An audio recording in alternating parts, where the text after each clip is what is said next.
Kalau memang sedekah silakan ambil. Dalam agama itu tidak dilarang sedekah. Justru Allah suka kepada orang yang rajin sedekah.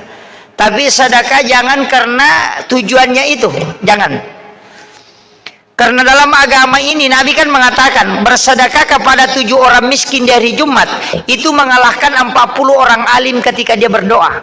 Itu perintah agama, boleh Pak.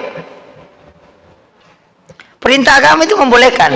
Caleg-caleg ini mestinya kalau hari Jumat cari orang miskin 7, sedekahi dia. Tapi jangan bilang coblos Kak, jangan. Kasih dia sembako, nggak usah kasih gambar, kasih saja sembako, baru kasih tahu saya punya hajat Bu, atau saya punya hajat Pak, ingin maju menjadi anggota dewan. Mohon doakan saya, semoga Allah mempertemukan hajat saya. Itu aja. Karena Nabi mengatakan 7 orang miskin berdoa itu mengalahkan 40 orang alim. Nah kalau kita harapkan suaranya orang miskin yang 7 ini tidak mungkin terpilih Ki, karena 7 orang Ji. Kan begitu.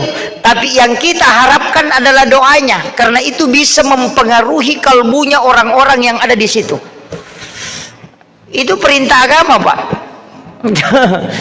Makanya kalau orang mengatakan tidak boleh, saya mengatakan tidak. Agama memerintahkan. Agama perintahkan.